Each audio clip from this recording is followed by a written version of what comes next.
I'm Paula Cox, and I'm here today to do a book review on Primal Leadership, a book written by three very qualified authors, Mr. Goleman, Mr. Boyatsi, and Ms. McKee.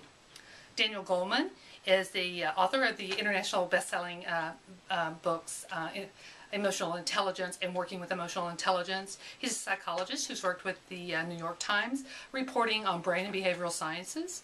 He's a visiting faculty member at Harvard. He is the chairman of the Consultorium for Social and Emotional Learning in the Workplace at Rutgers University.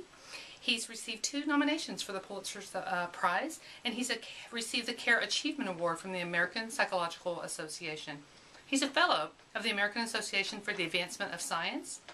And that leads us to Mr. Richard Boyatsi, who is a professor of organizational behavior, who is the chair of the Department of Organizational Behavior at the Weatherford School of Management at Case Western University. He's been an associate dean for the executive education programs in the Weatherford School. He's a previous president and CEO of McBair and Company. He's a previous COO of Yakelevich, Skelly & White, and a board member for the Hague Group. He's a noted author of a couple of books and has written numerous articles on motivation and behavioral changes and leadership and managerial development. Annie McKee, also very talented, a faculty member at the University of Pennsylvania Graduate School of Education. She's a professor at Wharton School Arresti Institute of Education and Executive Education. She's a business and organizational leader and has developed leaders worldwide with the Hague Group. She's a managing director of the Center for Professional Development at the University of Pennsylvania. And she's an author of numerous articles related to emotional intelligence and to the development of corporate CEOs and leaders throughout the industry.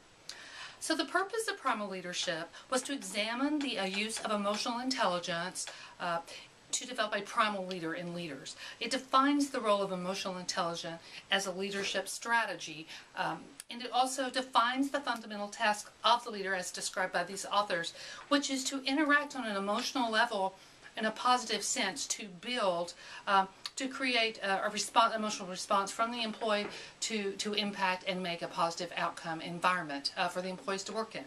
It's also, the purpose was to inspire leaders to develop their own emotional intelligence and to also to inspire them to develop that in the leaders in their organizations. So therefore the target audience are the leaders in the organizations, business educators, and really any organizational leadership team. The strengths. This book is well written. It defines emotional intelligence. It's clear. It's concise. It uses tables and diagrams to really explain their concept of what emotional intelligence is and again what those behaviors look like.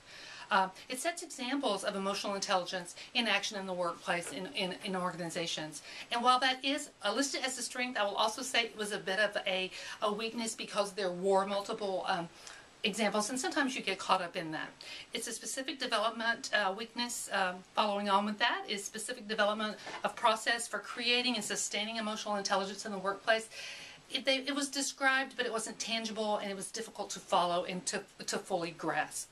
It also relies on the idea that primal leadership is the key element for success in leaders and success in organizations, and not as a strategy.